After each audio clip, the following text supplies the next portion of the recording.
Hi there, welcome to the Gardens and Graveyard channel. Today we are meeting in the herb garden and we're gonna just take a quick look around the herb garden to see what is blooming in August in the herb garden on the Oregon coast in Zone 9A. Okay, so we're gonna start here at the edge, and a lot of abundance happening. Just a beautiful, colorful, fun garden this year. So over here to begin with, we had our tower of Egyptian walking onions. We did this in a project together, and I would call it a semi-fail. I can obviously harvest these as onion greens. We've cut them all back recently. There's a weed in there. And I was hoping that they would walk down into other pockets, but that didn't really happen. I don't think it gets enough sunshine all the way around to work the way I had hoped. Okay. There's a lot of chittering going on because I don't know if you can see all the green pine cones up in that tree. But the squirrels are going crazy on the cones right now, and they're mad that I'm out here interrupting their day. Okay, so on this upper level of the tier, it's easier to see from this direction. We have lavender fizz. We have lots of snapdragons. Our blueberries are done blooming, more snapdragons. And right there we have our pineapple sage that will bloom in October. So it's starting to get some growth there. It's about foot high now. And then stepping back to this next tier down, easier to see from the side because the artemisia really blocks this tier. But we've got zinnias here at this end, and then we have a pot of lovage, and then we'll look at the other end from a different angle. The zinnias are kind of not in bloom right now. I've recently cut them back. There is a couple of blooms up there. We'll look at them closer here soon. We'll take a look at the colors on those zinnias and snapdragons up close in a minute. Down here in this little pocket, we have our St. John's wort, which has put on all of its berries, and they're starting to turn their fall and winter color there. And you can see that the green foliage is starting to turn yellow and kind of that amber color for fall. Beside that, we have a Jack Brunnera, which we're going to be moving here soon. We have a Cape Fuchsia, which doesn't bloom here, so I think we need to move her. I love this dark foliage, but maybe it needs a little bit more sun.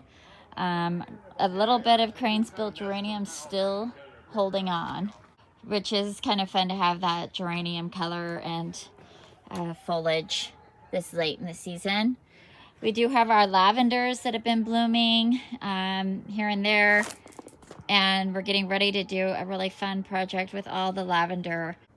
On this side of the walkway, we have our weeping birch, and we recently cut back a bunch of geranium and crocosmia, and I don't know what all else, but in this pot here we do have a clematis, and you can see her blooming up there. And we had some foxgloves and stuff like that that got cut back.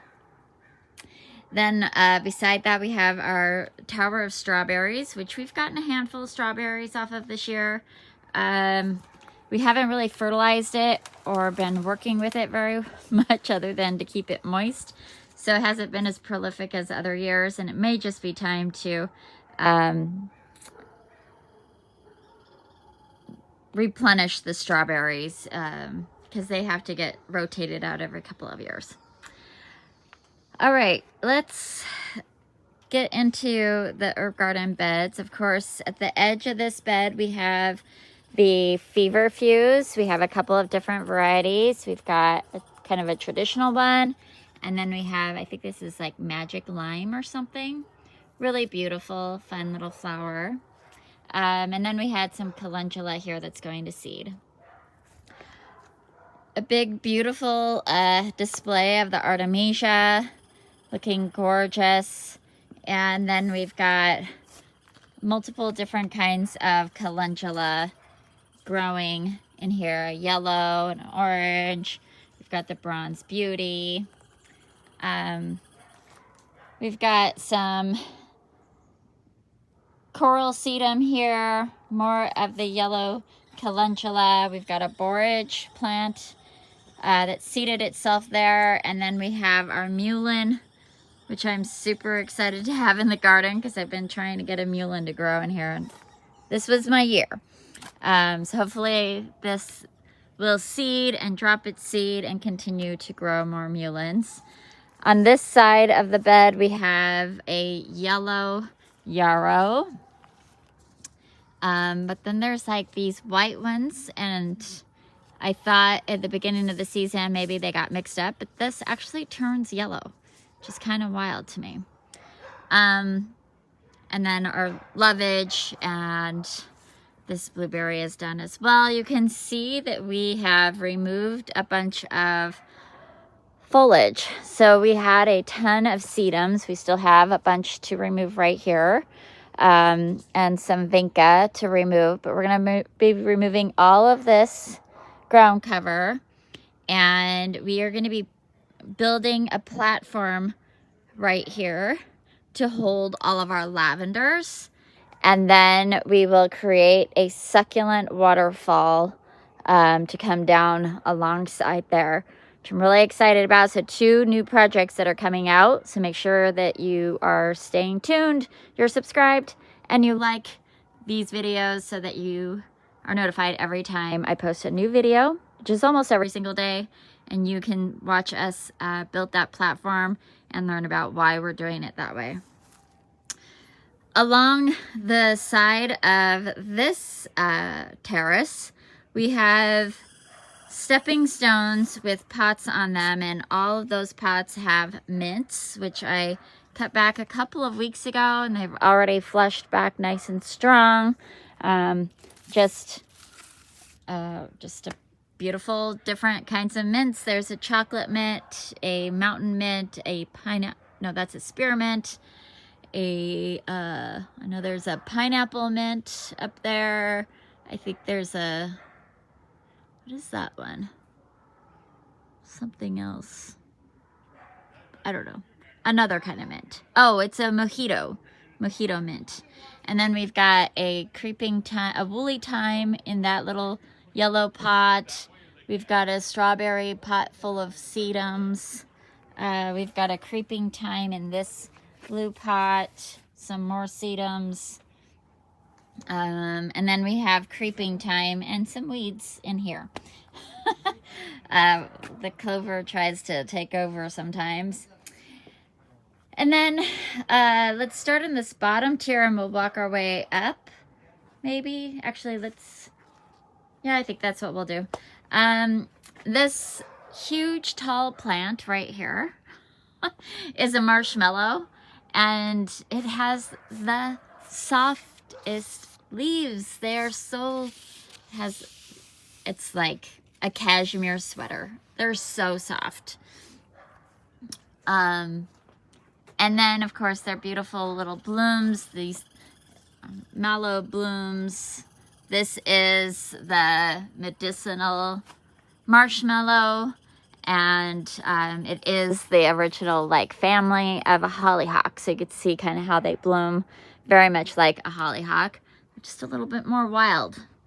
Below that, we have some zinnias and calendula. So we have this beautiful salmony kind of zinnia, traditional orange calendula, some bronze beauty. There's some marigolds back there. We've got these jewel-toned nasturtiums all through here. I love this one. Isn't that beautiful? especially this time of year in the fall.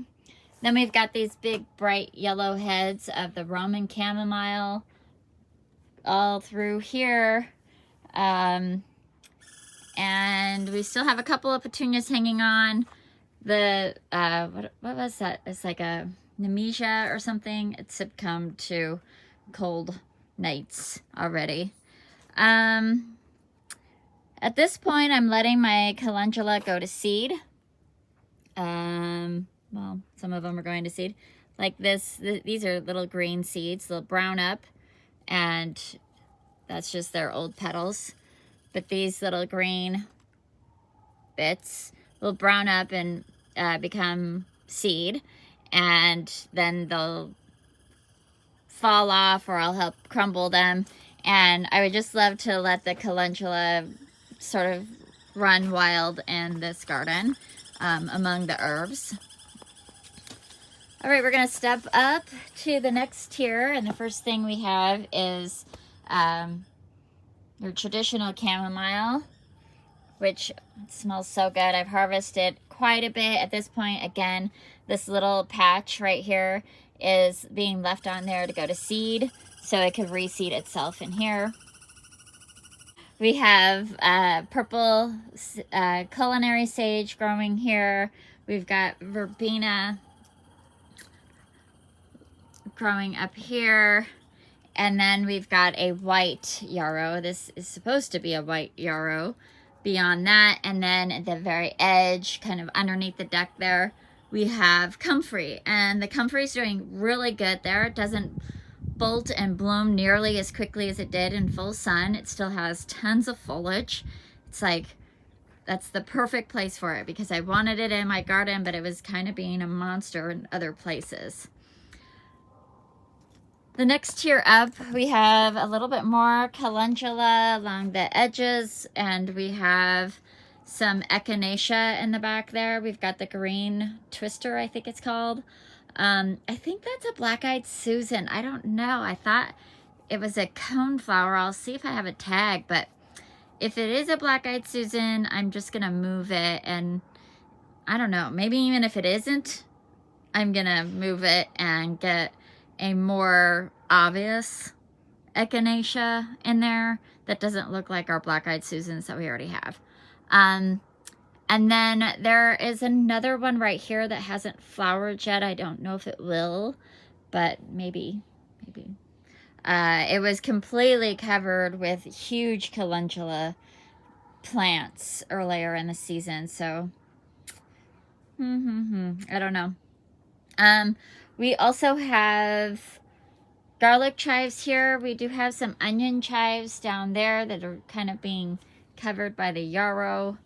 And then in this container, we have lemon balm and lemon grass in this one.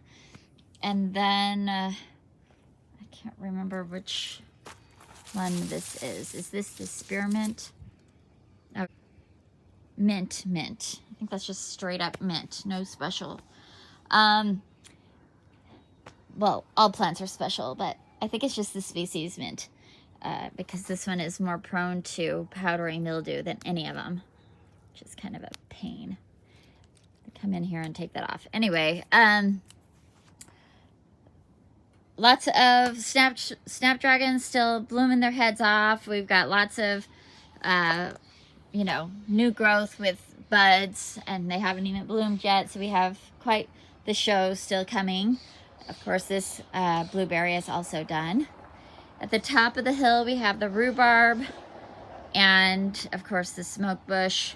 And then on the other side of the walkway, we've got this giant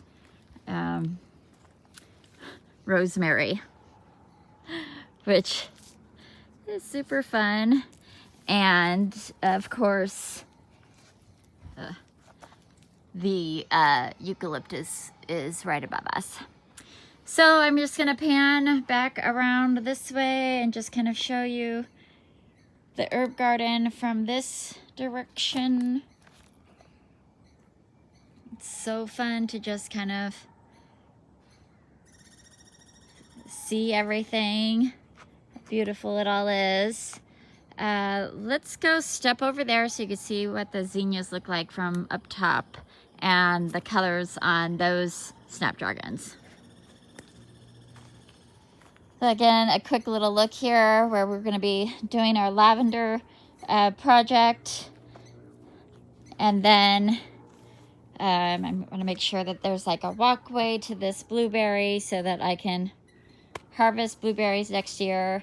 And then we just have this thick mat of all these beautiful snapdragons, pineapple sage, and we've got a couple of really fun zinnias. Just a couple are open right now, lots of buds coming. We did take down our borage that was all right here. It was done blooming, and you could see the stalk was huge. It's kind of wild. And you can see how big our rosemary is here next to the eucalyptus tree. We'll just take a quick look from the deck. It is possibly my favorite view of the herb garden, to be able to just look down on each tier and see all the beautiful things.